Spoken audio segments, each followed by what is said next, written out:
Están preocupados. Bueno, vamos a comenzar segunda clase de Torá, organizándonos un poquito también. La semana que viene en este horario es Tisha B'Av, por lo cual vamos a vincularnos con esta conmemoración que también nos trae muy al presente.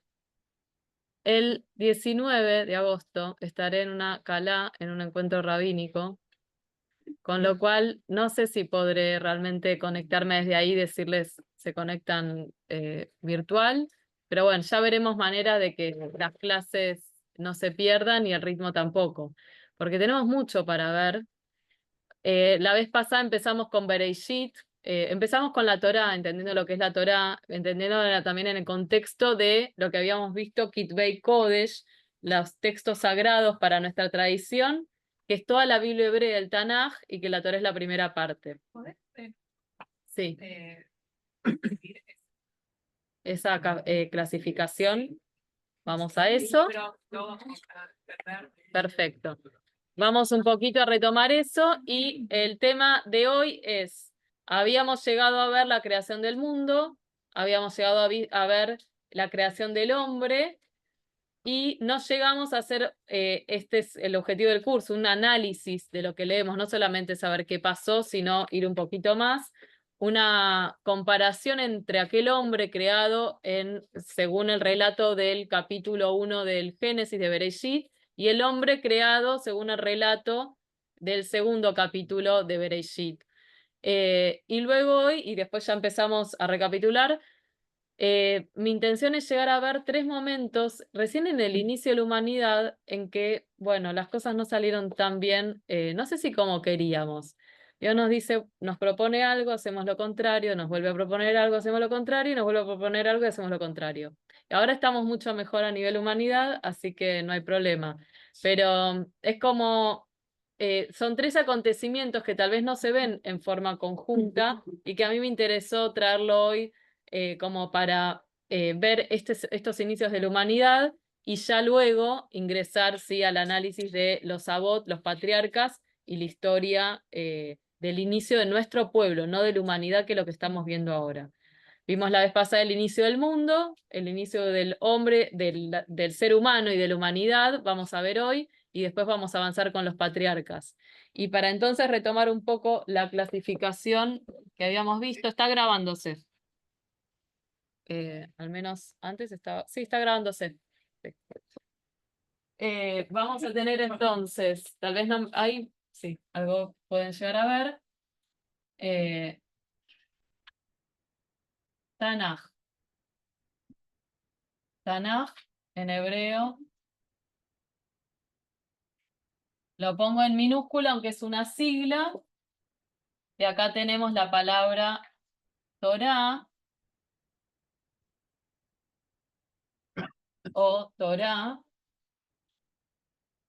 De la Nun tenemos Nevi'im.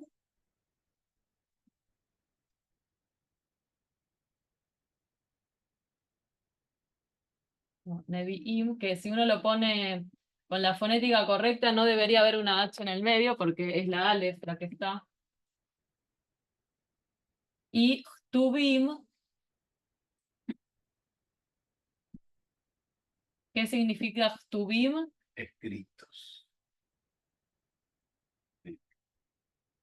Y lo que todo esto, el Tanaj, bueno, en sus distintas maneras de escribirse, son las sagradas escrituras, como se dice, Kitvei Kodesh, ¿sí?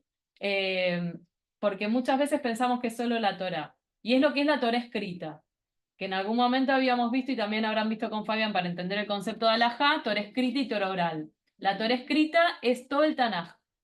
Ahora, nosotros vamos a ver la Torá, porque es el tema que nos convoca.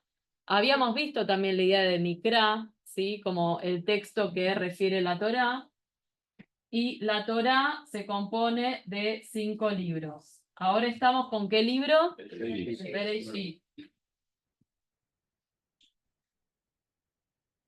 Bereshit, que cómo se traduce según la Génesis, ¿sí? En el comienzo, significa en el comienzo, en la traducción en el nombre hebreo, y Génesis de alguna manera es similar. Tenemos ¿qué? Sí. Profetas. Profetas. Torah, como ya sería el nombre, los 5 libros de Moshe, Nevim profetas, Tuvim escritos. ¿Sí? Y en la Torah ahora estamos describiendo cómo son los libros. No vamos a ir a la misma categorización en Nevim Tuvim porque no es nuestro tema, pero sí a grandes rasgos para que puedan ubicarlos. Segundo libro, Shemot. ¿Y qué significa? ¿Cómo se traduce en Nombres? nombres? Es el nombre en hebreo, pero no. Éxodo. Sí, el segundo libro de la Torá habla de, según su contenido, fue traducido el nombre como fue puesto el nombre, no fue traducido, el nombre elegido desde la Septuaginta y la Vulgata, que es la traducción al latín, fue Éxodo, que remite a la salida de Egipto. Porque los libros que se eligió, los títulos que se eligieron en ese caso fue por contenido. Todos los nombres hebreos responden a las primeras palabras del libro. Todas las parashiot lo mismo, ¿sí? En todo el Tanaj. Bereshit, Shemot, Vaikra.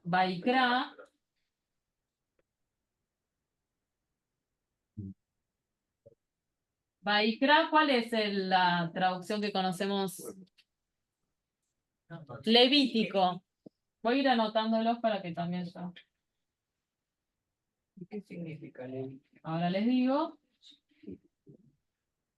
Sí, ahí escuché levitas. Pero tal vez no aclara tanto. Vaikra se llama así porque empieza el libro también diciendo y llamó Dios a Moshe diciendo. Vaikra significa y llamó. ¿Sí?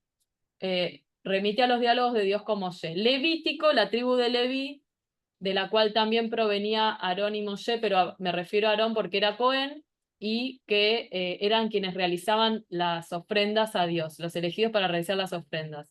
Y es un libro en que se describe en detalle, y vamos a ver, ¿te guste o no?, de qué se tratan esas ofrendas. Tal vez no todo, bueno, yo me puedo impresionar. Así que dentro de las posibilidades vamos a ver los tipos de ofrendas que se hacían y motivos por los que se hacían ofrendas, los Kohanim, el rol de los Kohanim, su investidura, los Hagim que aparecen también en este libro y algunas cuestiones selectas del libro. Pero Levítico se llama así porque habla de las leyes de quienes realizaban los rituales, que eran los Kohanim de la tribu de Leví, y además los Levim, que no fueran descendientes de la familia de Aarón, también acompañaban los rituales.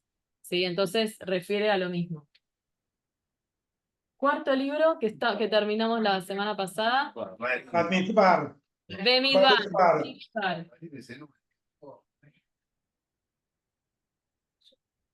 En la intro del Humash de Bemidbar, yo empecé, como a veces hago, discutiendo conmigo misma, pero como más académico, diciendo por qué Bemidbar y no Bamidbar. Lo dejo ahí, después investiguen. Bemidbar. ¿Qué significa Midbar? ¿Algunos saben? Desierto. Números. ¿Y por qué se llama Bemidbar? Números. Ahora dice vemos números. números. ¿Por qué números? Pero desierto porque habla de muchos acontecimientos sucedidos en el desierto. Sí, que acabamos de nosotros hacer el cierre la semana pasada. Y censos que se hacían en el desierto para saber la cantidad de población con la que contábamos, también para salir a luchar.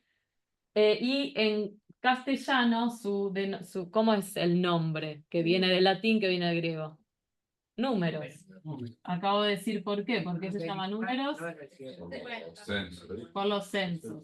Y por último, esta semana vamos a empezar con Clarín. Este es el Deuteronomio. Bien, llegamos a Deuteronomio. Deuteronomio. No, nunca. Bueno, Debbie, más de Barim está en el horno y van a ver después Debbie. también un poquito de qué se trata. De Barim, que significa Palabras. palabras, muy bien, palabras, no cosas, porque si uno traduce la palabra de Barim es como que automáticamente puede pensar cosas, es algo también van a ver en la introducción. Deuteronomio, que significa Deutero es posterior, nomio de nomos es ley. La ley posterior, porque Moshe, en el año 40, en su travesía por el desierto, relata nuevamente todo lo acontecido en diferentes momentos, como vuelve a contar el momento de la entrega de los 10 mandamientos y cuáles son, pero los cuenta de otra manera. Y le relata al pueblo las mitzvot principales porque le vuelve a contar todo. Es un resumen de su vida. Pero 40 años. Despedida. Y Despedida. antes de entrar a la Eran tierra, otras personas. Sí, antes de eran entrar a otra la tierra generación, prometida. porque Claro. ya estaban por entrar a la tierra prometida, él no, y tenía que dejarle su legado. ¿Sí? Tenemos después, entonces, la Torá en toda su estructura y Nebim, profetas, que ahí no vamos son 24 los libros de todo el Tanaj, no vamos a entrar con cada uno, pero en la parte de profetas tenemos, por ejemplo, la entrada del pueblo a Israel con Yoshua, los jueces, tenemos la época de los reyes, y tenemos, por supuesto, profetas, porque si no, ¿por qué se llama profeta? Como que... y tenemos, por ejemplo, a Irmiau, que vamos a leer en breve en Tisha B'Av, tenemos a Yeshayahu, que es Isaías, que entra y se puede presentar frente al poder de los Kohanim para decir, no es esto lo que Dios quiere de nosotros, como vimos en un curso hace muy poquito, que hagan sacrificios y que hagan esto y el otro, sino ayudar a la gente. Y tenemos muchos profetas, algunos mayores, otros menores, y luego en la parte de los escritos, reflexiones de los hombres, a partir de la palabra también de Dios, como que el hombre escribiéndole a Dios.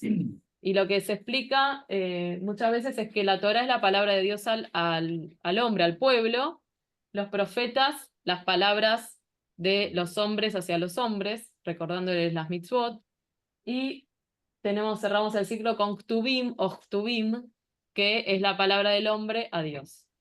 ¿Sí?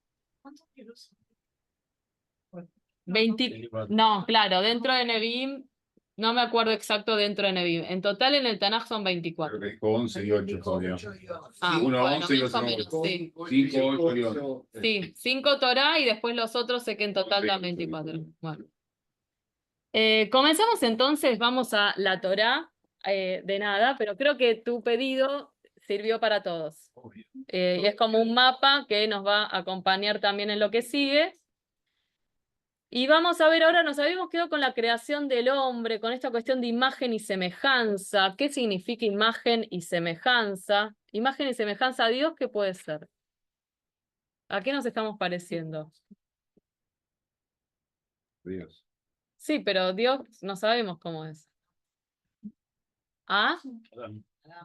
Adán, está bien, pero Adán se parece, Adán es hombre, o tal vez podamos pensarlo como ser humano, fue creado a imagen y semejanza de Dios, que podemos separar la idea de Dmut por un lado, imagen por el otro, Tselem, y a veces se ve como una reiteración de sí mismo, pero hay algunos que lo separan y otros que dicen que ambas cosas refieren a parecerse a Dios en la parte, en lo intelectual, ¿sí? Como pensante, como creador.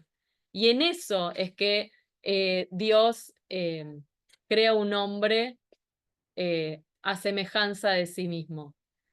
Tenemos que separar lo que implica la idea del hombre, que también fue creado desde lo corporal, ahora vamos a ver esa diferencia, de un Dios que es incorpóreo, abstracto.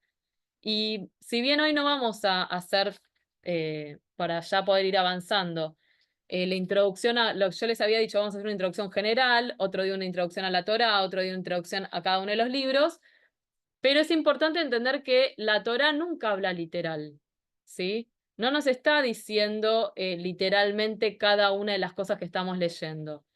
Uno dice, bueno, hoy vamos a ver un poquito, ¿qué fruto comió Adán y Eva? ¿Qué fruto le dio Eva a Adán? Va más allá de si era una manzana que no era o un higo que tal vez sí era, ¿sí? La idea de fruto y la idea de disponer de los árboles del Gana Eden va mucho más allá de ir y comer algo. Toda la simbología que está presente es lo que nosotros vamos a analizar y entender que no estamos leyendo un libro literalmente, y al menos no en este curso, ¿sí? Tal vez se puede hacer. Y hay distintos niveles de lectura de Torá, ¿sí? ¿sí? Sabemos, y tal vez lo habrán hablado con Fabián para ir a la parte de la Kabbalah, cuando uno se habla, sí, justamente del Pshat, del llano, de qué dice el texto, cuando uno indaga un poquito más, que es lo que estamos haciendo ahora, ir a el Peirush, a la explicación, y después a la Drashá y después a lo esotérico, lo que no se quiere decir, pero está ahí. Nosotros vamos a hacer algo nivel 2, pero no está mal. ¿Está mal? ¿No? Gracias. Me tiene que decir que no, porque si no me pongo mal. Bueno, estábamos entonces en una comparación entre el capítulo 1 y el capítulo 2, y si no lo estamos, lo vamos a estar ahora. El siguiente. ¿Cuál es el que vamos a hacer? Ahora vamos a hacer la pardes. El drash, en realidad. Sí. Sí, porque no figura como Peirush como a mí me gusta, que es lo que estamos haciendo, que es seguir la explicación de los parshanim, de los sabios, la explicación del texto. ¿A qué refiere el texto? No estamos viendo qué dice, estamos viendo qué quiere decir.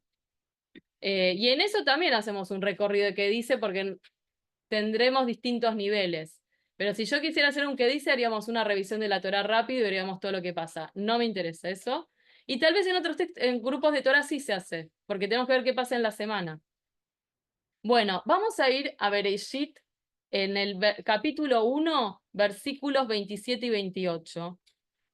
Me encanta agarrar mis libros, pero voy a seguir para estar todos en la misma traducción. ¿Quién quiere leerlo? Bereshit, capítulo 1, versículos 27 y 28. Sí, en castellano. No, qué sé yo. Dale. 27. Sí, los dos. Y creó Dios al hombre a su imagen, a imagen de Dios lo creó, varón y hembra los creó. Y les bendijo Dios, y les dijo Dios, fructificad y multiplicad y henchid la tierra, y sojuzgadla, y dominadla los peces del mar y las aves de los cielos, y a todo animal que se mueva sobre la tierra. Bueno, a ver, acá ya está, tenemos dos psukim, se creó el hombre, ¿sí? Es verdad que el mundo no es que se creó muchísimo más, tenemos un capítulo y está todo el mundo creado, pero también sabemos que todo esto significa mucho más. ¿Qué características podemos ver de este ser humano, de este Adán que Dios creó? ¿Cómo lo creó? ¿Qué pueden decir de él? Varón y hembra. Varón y hembra, dominador, porque, a ver, vamos de a poco. No me acuerdo quién dijo primero, será la hora. ¿Quién cree? ¿Varón y hembra o dominador? ¿Cómo sacan este dato? Y porque dijo. Siempre lo Dios dice. creó al- Varón y hembra los creo, muy bien. Vos deducís dominador. ¿Por qué decís dominador? Henchid la tierra y sojuzgadla. Y Y no dominar. dominarla los peces del mar y las aves del cielo y todo animal que se mueva sobre la tierra. ¿Y qué más dice de él? A su semejanza. A imagen y semejanza de Dios. Y lo que yo ya les introduje un poquito, ¿qué podemos saber de Dios hasta ahora para poder compararlo? Que Dios creó. El hombre no puede crear de cero, pero va a tener una facultad, como Dios está manifestando, de tal vez reflexionar, de actuar, que había poquito. Primero decía del don de la palabra, del don de nombrar. Tenemos algunos indicios de a qué se parece, a qué se puede parecer, porque sabemos algunas características de Dios y que Dios mismo dice lo vamos a hacer a nuestra imagen y semejanza. Tenemos por un lado esto. Vamos a ir a Bereshit 2, 7 y 8. ¿Vamos? ¿Lo de vuelta? Sí. Y formó pues el eterno Dios al hombre, del polvo de la tierra, y sopló en las ventanas de su nariz aliento de vida. Y fue el hombre ser viviente. 8 también. Sí. Y plantó el eterno Dios jardín en Edén, al oriente, y puso allí al hombre que formó. Muy bien. Y ahora el 15. Aquí. Y tomó el eterno Dios al hombre, y lo puso en el jardín de Edén para cultivarlo y guardarlo. Bueno, vean qué diferente la creación del hombre en este capítulo. ¿Por qué al oriente? No, tenemos que pensar diferente el mundo. Nosotros somos muy occidentales, pero la verdad que ahí se gestó todo. Es así. O sea, tenemos que tener otra. Vos decís por qué al oriente, ¿por qué no? ¿Por qué no? Por eso también Pero el oriente es, digamos, es una situación espacial. ¿Respecto de Pero qué? Naciente. justo antes habla de Etiopía, del Tigris, de Asiria. Tenemos que pensar Éufrates. como una concepción inversa de nuestra propia cultura. Influencia. Sí, De hecho, Ahora, en este cuando momento- estamos en la mirada, miramos al oriente. Bueno, pero miramos al oriente porque estás Claro. en Jerusalén. Bueno, pero sí. En la India, mirá de qué hacer los descalzos. claro, pero Digo como centro de referencia, sí, eso es verdad. Si me harías para el otro lado, pero pero siempre al mismo punto. sí. Igual en este momento la Y es la naciente. relación de Oriente Occidente no existía. No No existía el Oriente, el Occidente que naciente. conocemos nosotros. No, pero ¿Tiene que ver con el- claramente, ¿no tiene que ver con el sol? Naciente. primero que claramente tiene que ver con el sol, pero además, por supuesto que es un texto que habla de la génesis del mundo ya con concepciones posteriores. ¿Sí? Entonces es como escrito de un poco de un diario de un lunes. Más allá de que yo sí hablo como rabina y desde la tradición, sigo la concepción narrativa de que esto fue entregado a Moshe en el Sinaí. Pero si uno está viendo ciertos elementos desde otra postura, ve que hay un montón de cuestiones que hablan del origen de la civilización. Entonces hay ciertos puntos que se toman como referencia. Por eso es que aparece. Pero yo quiero que me digan algo que está muy claro acá de cómo fue creado el hombre en este Del segundo polvo. capítulo. El polvo de la Todo de la tierra. tierra. ¿Y qué más? Aparte del polvo de la tierra, que eso es algo... Insuflar, por eso el concepto de vida. Aire. El alma, El alma. vendría a ser, el El alma. Entonces, El hálito de vida, como se hálito dice. de vida. Tenemos entonces a un primer hombre, a una versión del hombre en el primer capítulo que no tenemos ninguna noción de su cuerpo, solamente de su intelecto. Y un intelecto que tenía que ver con el conocimiento y con un conocimiento que domina, porque ese es el objetivo que Dios le indica. Y tenemos otra concepción acá del hombre que no sabemos mucho de su intelecto, pero sabemos de su cuerpo. Y lo que sabemos de su cuerpo es polvo de la tierra. Y también sabemos que Dios insufló en sus narices hálito de vida. Es todo totalmente corporal. Y André había dicho, bueno, es dominador, no me acuerdo si era la palabra que usaste.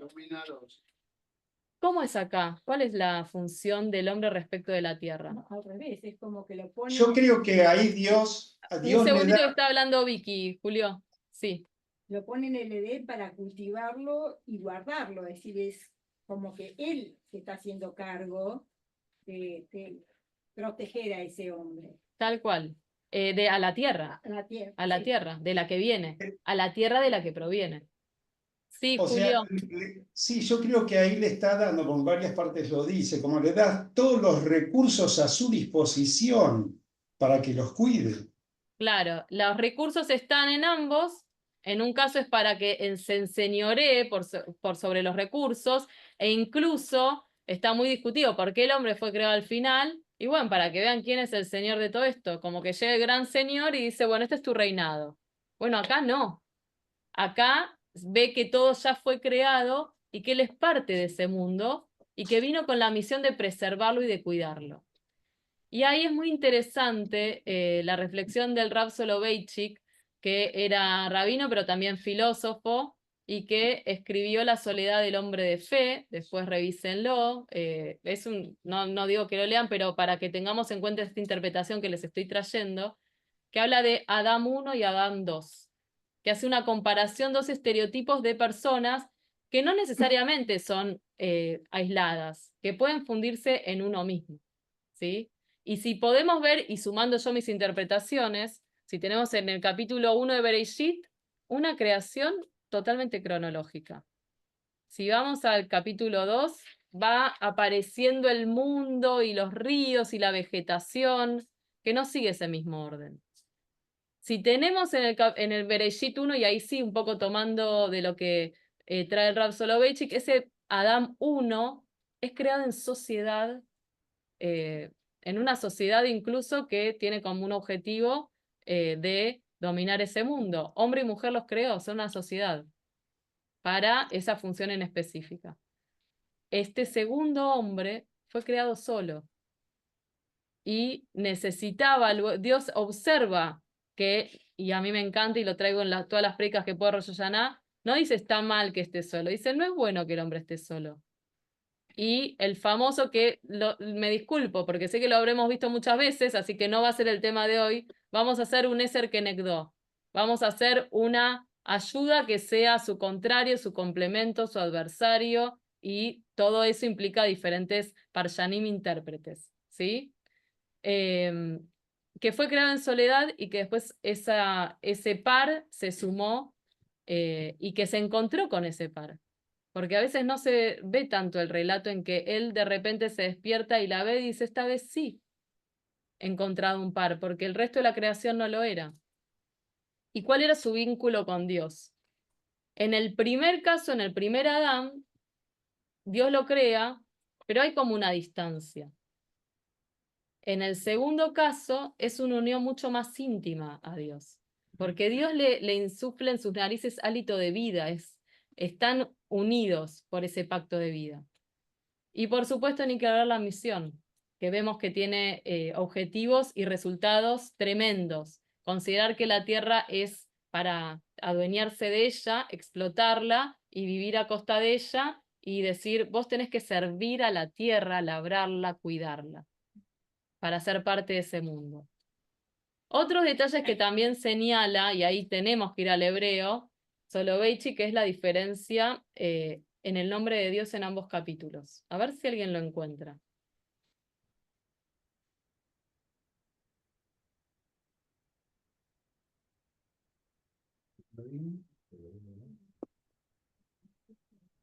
Elohim, en el primer capítulo. Segundo. Y en el segundo capítulo, El segundo leí Elohim. pero vamos a encontrar también Adonai. ¿Sí? Dice Empieza en Hashem la primera Elohim. parte del segundo capítulo, cuando está retomando en el primero la creación del mundo, Elohim. ¿Qué número? Pero después va a decir, va a ir también mencionando Adonai Elohim, no solamente Elohim, ¿sí? Por ejemplo, en el 8, ¿sí? Vaitá Adonai Elohim Gan Beeden Mikedem Vayasem Sham et Adam. Claro, no, pero más que todo, no voy a decir era para que vean el nombre de Dios. Adonai Elohim, ¿eh? ¿Por qué los dos nombres? En el Bueno, son perdón, diferentes maneras de mencionarlo, que tal vez no lo tenemos tan presente, pero está en la Torá. Lo que sí trae esta interpretación es Elohim, la representación de un Dios que se refiere como al orden cósmico y también vinculado a este aspecto más racional, y Adonai Elohim con un Dios más cercano, más que se establece un pacto de cuidado de la tierra, y yo agrego de Tikkun Olam, como nuestra misión en el mundo. Saúl, ¿qué ibas a decir? No, que acá está en español Eterno Dios. Lo traduce Como quieren. como quiere. Pero, Como quieran. Pero yo les dije, a mí me gusta esta traducción, por eso es que la elegimos, pero sí. Y también nosotros decimos Adonai, y Adonai no es lo que dice, pero son convenciones para poder denominarlos y para no decir Elohim, porque es otro nombre agregado. y ah, Y en quería decir- esto, sí, ah, sí, Julio. no, que sí, que yo veo que en varios versículos dicen, en el 15 dice Hashem Elohim, en el 18 dice solamente Hashem, en el 19 dice Hashem Elohim, y en el 21 Hashem Elohim. ¿Por qué quiere decir Hashem Elohim en algunos y en otros, viste, dice Bueno, Hashem? ahí está trayendo Julio, pero es lo que veníamos hablando Sí. recién. Son concepciones de Dios, o sea, cuando trae el nombre, el tetragramatón y el nombre como Elohim, Soloveitchik dice es una relación más íntima con Dios. Y cuando está Ajá. solo Elohim es una relación más distante. Y aparte habla de un Dios que también después va a dar lugar a un hombre con un conocimiento científico, más calculador, que se asocia por una conveniencia, Más y otro un racional hombre vendría a ser, profundamente humano. El más segundo. racional vendría a ser, ¿Qué? más racional. Sí, el primero más racional y el segundo más humano, más humilde. Una concepción completamente diferente del hombre, pero también se sugiere que no es que de repente somos un hombre u otro. El segundo capítulo tal vez viene, a veces dicen, para aclarar el primero, dice hombre y El mujer los segundo que creó. ¿No vendría a será que en ser realidad más, en el segundo capítulo se viene a explicar este orden? Que no fue hombre y mujer, sino hombre lo creó y mujer también lo creó. Que decir hombre y mujer también son convenciones. El segundo vendría a ser más social. Sí, sí, es justamente en el segundo se relaciona con la característica más humana y social. Y el primero, más una sociedad comercial, por decirlo de alguna manera. Y vuelvo a decir, ninguno de los dos está mal, pero no se puede vivir, creo, y eso agrego yo, de una manera o de otra, de manera excluyente. Y ahora vamos, para poder también hacer un recorrido temático de la Torá, a 3 momentos álgidos en este inicio de la humanidad. La verdad que Dios había hecho un mundo hermoso, le había dado al hombre todo el Gana Eden para cuidarlo, para nombrarlo, para comer de él. ¿Y qué le advirtió Dios? No coma del árbol. Del Una árbol. excepción. Bien. Que no se acerque el árbol del conocimiento. El árbol del conocimiento del bien y del mal, ese era el árbol que no podía comer. Uno también le puede decir, ¿por qué? ¿Por qué? Dale. O sea, porque se le ocurrió. se le ocurrió. Bueno, hay porqués filosóficos y de todo tipo, uno puede hacer una tesis sobre el tema. El punto es que le dijo que de ese árbol no. Vamos a ir para empezar a analizar este tema, Bereshit Gimel. Y sí, no estoy contando todo, pero antes, un poquito antes, tenemos como una introducción a lo que va a venir. En Bereshit 2, 25, una vez que el hombre vio a la mujer, que vuelve a decir, son convenciones las palabras, Ish y Ya, le puso Isha, ¿sí? Que vemos, tal vez les suena, Ish y Ya viene de la misma palabra. Un complemento total a lo que son ambos en forma conjunta, y termina, y estaban ambos desnudos, el hombre y su mujer, y no se avergonzaban, y sigue en el capítulo 3, y la serpiente era astuta, pero estas son las traducciones. Dice, la serpiente era astuta más que cualquier animal del campo que hizo el eterno Dios. ¿Pero qué dice en hebreo? Beanahash allá arum. ¿Y qué dice en el anterior? Beayush neyem arumim. Es raro, ¿no? Y en esta que no es nuestra misión con el estudio de este texto. Cuando habla de que el hombre y la mujer estaban desnudos, el término que usa es arumim. Cuando hablan de que la serpiente era astuta, dice arum. Les regalo el momento de interpretación. ¿Por qué? Y aparte nos anticipa que algo acaba de pasar. En la parte anterior no pasaba nada, era la máxima intimidad posible. Estamos, y si seguimos con Soloveitchik, conociendo un hombre profundamente humano, social, que en esa soledad que tenía encontraba su par que aparte era un par perfecto en el sentido de que no era simplemente sí mismo. Lo mismo que Dios, que tampoco era imagen y semejanza, y podemos seguir jugando con eso. Y estaban los dos desnudos, dice, y no se avergonzaban. Es la máxima intimidad. Pero acá está visto en una connotación negativa. Arum como astuta. ¿Cómo lo pueden interpretar? No, es la misma palabra. Sí, es la misma palabra, pero No, es plural. Claro, la misma. porque es Memsofit. No, y después podemos decir la Kamatz Hataf Pataf, pero supongo no vas por ese lado, la A.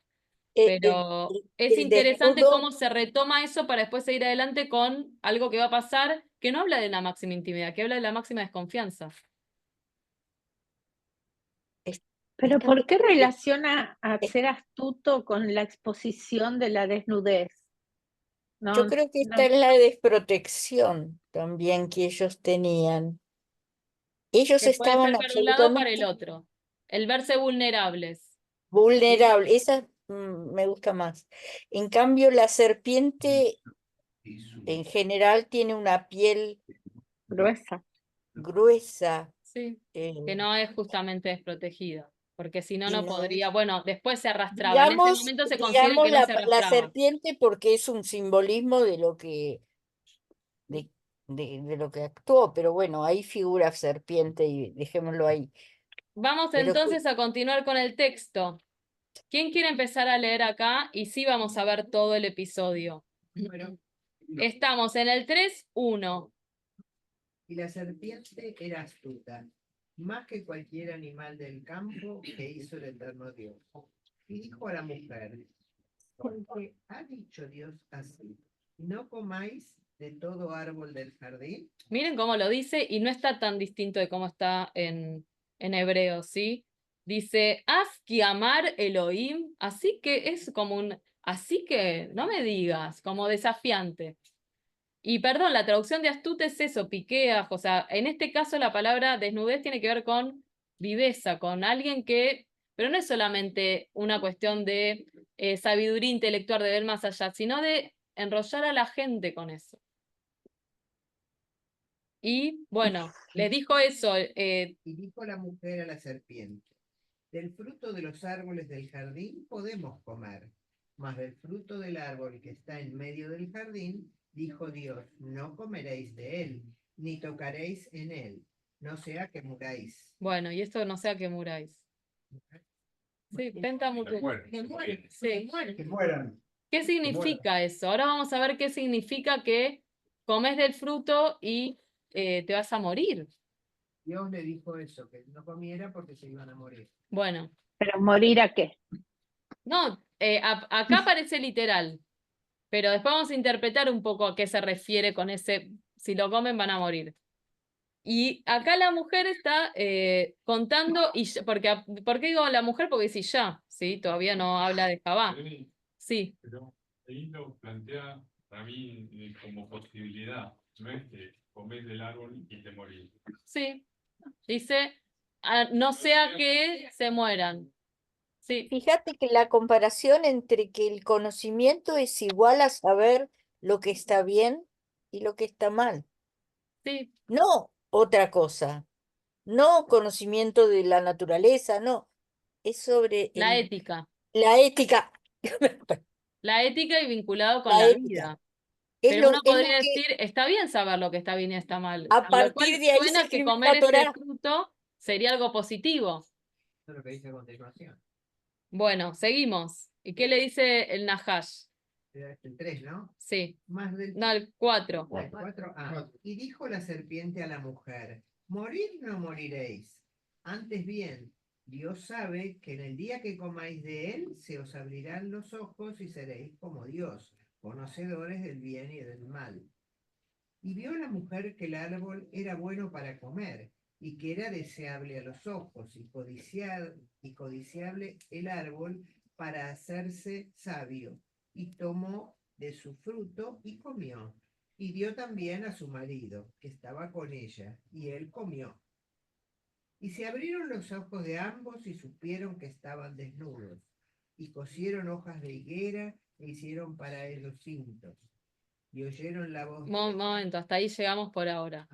A ver, pasaron muchas cosas, ¿sí? En estos capítulos, o sea, toda la humanidad ya se condenó a la no inmortalidad. ¿Qué sucedió? ¿Qué le dice la serpiente? Porque Dios le estaba diciendo una cosa por Que otra. no se va a morir. No te vas a morir. ¿Qué es lo que Dios? Que Dios te Sí, dice para que eso coma. para que no sepa, para que no tenga sabiduría como él. Claro. Entonces acá hay un juego del saber y no saber, de ser como Dios y de la inmortalidad o mortalidad. En realidad cuando uno adquiere el conocimiento, también adquiere lo que no conoce. Y adquiere su límite. Y adquiere el sentido de mortalidad. Cuando uno no prueba de ese fruto y no sabe, ¿vieron cuando uno dice, al final hice todo un curso y siento que sé menos que cuando empecé? Y bueno, porque aprendí tanto que también veo todo lo que me falta por aprender. Y en este sentido, conocer el límite implica saber que algo que en su momento, en esa ingenua vida totalmente unidos, sin ningún tipo de vergüenza, porque bueno, así vivían, así podían vivir por toda la vida. Y vemos acá cómo fue que la mujer decidió comer, porque solamente porque lo dijo la serpiente que no van a morir. Nada más. Era deseable a los ojos. Están los sentidos ahí que de repente también aparecen a flor de piel. Deseable a los ojos. Le gustó. Deseable a los ojos. Al saber, al sabor también. O sea, se refiere un poco a eso, si bien no lo dice era rico, pero como que uno lo lee y siente como que yo dame un poco. Sí, y aparte dice que le dio al hombre, que ahora vamos a ver después qué pasó luego cuando escucharon la voz de Dios. ¿Cuál fue la... perdón, Claudia, estabas levantando la mano. La serpiente quiere desafiar a Dios, quiere poner a prueba a Eva, ¿qué es la intención? Algunos dicen que la serpiente era Satán, que uno dice, no, ¿cómo Satán? Nosotros sí, también tenemos. Sí, son esos desafíos al mundo que uno dice, pero ¿para qué lo hace? Y porque para eso, para enroscar, Hay gente que es así, ¿o no? No, yo no creo que haya desafío, ¿no? Debbie, Sí. una pregunta. Con Eva ante el árbol, ¿no es la primera vez que existe como un deseo? Sí, ahí aparece el deseo, que antes no figuraba, que era todo una cuestión Exactamente. idílica, pero que tampoco había desafío, que no interpelaba, ¿no? Pero no sé, hasta cierto punto, porque el hombre vio a la mujer y se ve el asombro, pero sí no había una transgresión de lo que estamos viendo ahora en estos tres acontecimientos, de límites. El bien y el mal también, ¿no? Sí. Comer del fruto del árbol del bien y del mal no es del bien, es comer del bien y del mal. Pregunta, Sí. cuando dice que ellos hicieron cintos, ¿se refiere a vestimenta? Sí, se cubrieron la desnudez. Después, el modelo preta porté no lo conocemos, pero se cubrieron. Y ahí se demuestra que no era una manzana. Claro, bueno, manzana no el fruto. No existía la vergüenza porque no existía el conocimiento de la vergüenza. Sí. Y ahora sí, sí. Para mí, más allá de los detalles, hay algo interesante e importante que es, Dios le da una sola indicación, la única, digamos, y es Dios, y le dice, no comas de esto, y lo primero que va a hacer, come de eso, ¿no? Lo cual también lleva después a lo siguiente pensar es, pero ¿cómo? Recién te crearon, Dios es el que te crea, y vos te sentís en el dominio de ir y hacer lo que querés y transgredir lo que te dijeron. Es la naturaleza humana muchas veces. No, pero la serpiente, digamos, es un intermediario. Es una simbología. Los hombres le dijeron directamente, Dios le dijo directamente, no hagas esto. No importa quién lo haya influido, quién le haya dicho, si el hombre, la mujer y el hombre fueron y lo hicieron. No, y de hecho, si vos vas al diálogo, ves qué parte Dios le dijo al hombre, qué le dijo a la mujer, en qué momento le dijo a la mujer que se iban a hacer esto. O sea, son cosas que uno dice, ¿cómo reconstruimos este diálogo? Pero sí, de todo lo que se podía, y es lo que vamos a ver en los otros acontecimientos, que al menos haremos un salpicado. Esto no, pero todo lo demás sí, y vas a esto. Dios dice, lo primero que dice a la humanidad, aparte de reproducirse, es multipliquen, dispérsense en la tierra. ¿Y haces un Migdal Babel después del diluvio? Hacer la torre de Babel para vivir todos juntitos, juntitos y ser como Dios, como lo que estamos viendo acá. No lo quiero desesperanzar, solo sabemos que bueno, que antes también lo hacían, no somos los únicos. Debbie, Sí. ¿no Un nos pasa a momentito, nosotros perdón. con nuestros padres? Perdón. Estaba también acá Lau, sí. Que fue la mujer la que vio que era codiciable y entonces le dio al hombre. Sí, nos fue muy bien con esa frase. Sí, tal cual. Todo bien para...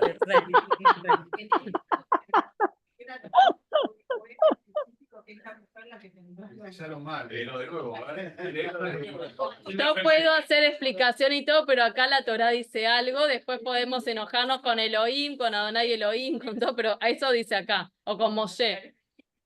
Bueno, podría haber sido, podría haber sido. Pero... No. Yo saben que tengo una postura y que pienso cómo todos podemos avanzar las mujeres, pero acá dice algo. O sea, después revisaré. Yo le puse a mi hija Eva, así que no, pero no lo hago lo puse por ella. Pero bueno, ese es otro tema para otra clase. Después no me quejo, ya no me quejo. Además, la pusieron en condiciones de cocinera. Ella le dio a él la comida. Sí, no sería mi caso. No la correcta. No sería mi caso. Desde la primera cita quedó claro quién cocina en casa. Bueno, perdón, vos te ibas a decir algo y vamos a ver cómo termina la historia porque nadie sabe cómo termina la historia acá. Ya me olvidé lo que... Bueno. No sé qué era lo que... No. Lo último que dije no me acuerdo. Bueno, veníamos entonces que Lau pensaba que tal vez podíamos reinterpretar algo que dice súper claro, que es que la mujer habló con la serpiente y le encantó muchísimo el fruto, o sea, no tenemos manera de defenderla y se lo dio al hombre que ni siquiera se lo había pedido. O sea, es Es que genial, la curiosidad está en nuestra parte la curiosidad también. está de nuestra parte, Pero dice. aparte estuvo encantado de comérsela el señor, ¿eh? Pues, por supuesto. Ok, ok. Sí, sí, sí. Era como gracias que vos diste el primer paso. Bueno, y estaba Dios paseando por el jardín justo en ese momento. Dios pasea cada tanto, después también entre Caín y Abel. Por suerte está, o sea, y esa presencia de Dios realmente acompaña, pone orden o no. Bueno, ¿quién sigue? Y oyeron. ¿Así es, chicos? Y sí, el 8. Y se escondieron el hombre y la mujer. Y Y oyeron la oyeron. voz del eterno Dios que paseaba en el jardín. No lo leí porque lo había leído de él. ¿Se acuerdan que Berrúa Elohim también es como que paseaba, pero no dice Mitalef Merajefet al Pnei Yamayim, como que siempre está Dios por encima de esa cuestión de que es Mamacom en todos lados? Bueno, y En la dirección del día, de la puesta del sol.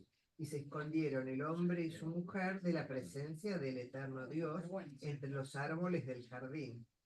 Y llamó el eterno Dios al hombre y le dijo, ¿dónde estás? Y él dijo, tu voz oí en el jardín y temí porque estoy desnudo y me escondí. claro, lo acabo de crear hace 5 minutos y después, ay no, pero soy pudoroso. Y dijo él, dijo que estás desnudo. ¿Acaso del árbol que te ordené no comer comiste? ¿Qué le contesta el hombre? Por favor, ¿qué le contesta? Le dijo, sí, yo comí, o sea, le contestó la pregunta. Veamos si contestó la pregunta. Y dijo el hombre, la mujer que pusiste conmigo, Un genio. ella me dio del árbol y comí. Bueno, o sea, la culpa la tiene la mujer y Dios. Nada más y nada menos.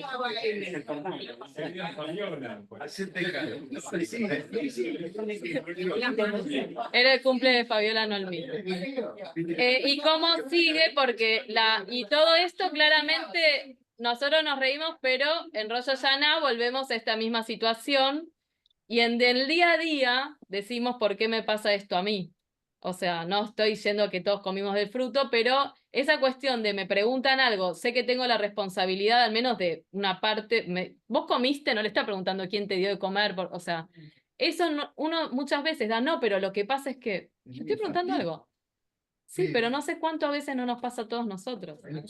Y tenemos que hacer ese ejercicio de decir, pero me están preguntando algo, pero esto yo estuve bien o no. Sí, no importa, pero lo que pasa es que el otro, pero vos, o sea, Sí, pero sí. ¿qué? Sí, pero. Sí, pero mirar la vereda enfrente. El otro también estacionó mal. Yo estacioné esta fila porque estaba el otro ahí. Sí, pero está en amarillo. Esteban. ¿Qué? Esteban estacionó mal. Estacionó a la izquierda y yo también. Pero acá se puede, acá se puede. No, en la otra cuadra. Bueno, no importa, pero.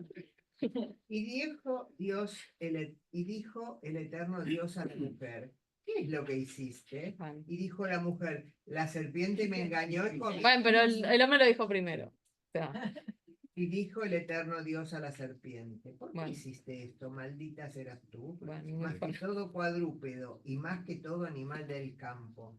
Sobre tu vientre andarás y polvo comerás todos los días de tu vida. Y enemistad pondré entre ti y la mujer, entre tu descendencia y su descendencia. Ella te herirá la cabeza y tú le herirás el talón. bueno, no es que me quiera, más allá de que el tiempo apremia, leer los castigos a futuro ya lo sabemos y claramente a partir de eso, la posibilidad de vivir en un jardín en el que podían disponer de no trabajar porque la comida estaba ahí y vivir por la eternidad terminó. O sea, no es que iban a morir en el momento, sino que no iban a tener la posibilidad de ser inmortales. Porque ya iban a saber cuál era el límite, iban a saber de lo que carecían, iban a saber lo que era el bien y el mal, y lamentablemente muchas veces iban a elegir por el mal. ¿Por qué? Porque decían esto no, si esto no, esto sí, no, esto no es esto no, y nos pasa constantemente. Vamos rapidito para poder ver, sí. El 14, al final dice, y dijo el eterno Dios a las serpientes. En definitiva, Dios termina castigando a la serpiente, por lo que dice acá. Sí, a los 3. A la serpiente. No, yo no quería seguir porque después dice, parirás con dolor a Eva, y el hombre dice, y comerás del sudor de tu frente. Era como un montón, todos venimos del sudor de nuestra frente en el día de hoy, o sea, para ser bueno con nosotros no seguí, porque aparte tenemos el Maúl para leer una oración, porque es lo que vamos a llegar, y la Torre de Babel, para poder ver estos 3 acontecimientos, primero de los primeros hombres, hombre y mujer, después la humanidad ya creada, que tuvo que ser recreada, y después ya cuando no iba a haber otra posibilidad de volver a ser la humanidad, con la Torre de Babel, ¿qué pasó? Vamos rápidamente en el capítulo 6. Sí, sí. Decían que es por eso que antes tenía patas. Sí. Y también agrega todo un contenido que ahora no podemos abordar. Estamos en el capítulo 6, versículo 10. Leemos algunos versículos. Y engendró Noé. Repito, el capítulo 6, versículo 10. Estamos en la página 14. 14, 15, sí. Leo. Sí. Y engendró Sí. Noé 3 hijos, a Sem, a Jaf y a Jafet. Y se corrompió la tierra ante Dios y se llenó la tierra de violencia. Y vio Dios a la tierra, y he aquí que estaba corrompida, porque toda carne había corrompido su camino sobre la tierra. Y dijo Dios a Noé: el fin de toda criatura ha llegado ante mí, porque se llenó toda la tierra de violencia a causa de ellos. Y he aquí que los haré sucumbir con la tierra. Haz para ti un arca de madera de ciprés, gofer, compartimientos harás en el arca y la untarás por dentro y por fuera con pez. Bueno, vamos hasta acá y ya retomamos una cosa. Noaj, ¿por qué fue el elegido? Porque en el versículo 9 dice, Noaj ish tzadik tamim allá bedorotav. Noaj era un hombre justo, también perfecto, o también se puede pensar en simple, en su generación. Y esos dicen, ni siquiera era que era justo, sino que en el contexto de esta gente tan encantadora, bueno, salvemos a uno, lo elegimos a él. Que en el versículo anterior también dice, Noaj encontró, Matzahem Beinei Adonai, como que encontró gracia en los ojos de Dios. En ese contexto, se hizo un diluvio, no vamos a llegar a verlo. ¿Cómo terminó una vez que ya de 40 días, 40 noches de lluvias, la humanidad, al menos en esa región que se menciona acá y que se puntualiza en la zona, puede ser que en el resto del mundo pasó otra cosa, pero la civilización fue destruida? ¿Cómo Dios simbolizó que ya no iba a volver a destruir la humanidad? Vamos a ir más adelante en el versículo, en el capítulo 9, el arco iris, ¿sí? Que habla de... ¿Qué número? Ahí les digo. 13. Sí, dice en el 12 antes, y dijo Dios, esta es la señal de la alianza que yo doy entre mí y vosotros y todo ser viviente que entre vosotros esté para generaciones perpetuas. Mi arco iris puse en la nube y será señal de alianza entre mí y la tierra. Bueno, y también cada vez que aparezca este arco iris vamos a recordar ese pacto que tenemos con Dios de que la humanidad no va a ser destruida, decirlo en este contexto que está tan difícil. Capítulo 11, la Torre de Babel, página 25, y era toda la tierra de una misma lengua y de unas mismas palabras. Y sucedió que viajando desde el oriente, o sea, la unión estaba, y sucedió que viajando desde oriente encontraron un valle en la tierra de Shinar y allí se establecieron. Y dijo cada varón, dijo cada varón a su compañero, vamos, hagamos ladrillos y cosámoslos en el fuego, y sirvió para ellos el ladrillo como piedra y el barro fue para ellos como argamasa. Y dijeron, vamos, edifiquemos para nosotros ciudad y torre, que su cúspide llegue a los ciegos, y hagámonos, Naasé, como ese Naasé Adam, hagámonos de un nombre para que no nos dispersemos sobre la faz de toda la tierra. Bueno, y ahí fue que Dios decidió mezclar las lenguas, para lograr la diversidad, para lograr que el mundo se llene de hombres y de mujeres que construyan, que apliquen justamente la idea del árbol del conocimiento del bien y del mal para el bien. Vamos a ver luego, en próximas clases, el inicio de nuestro pueblo, después de este inicio más o menos de la humanidad. No es que a nuestro pueblo le fue muchísimo mejor, pero al menos, bueno, lo intentamos, continuar con este pacto de Dios en la tierra. Nos vemos, gente. Chau, chau. Gracias. Gracias, Debbie.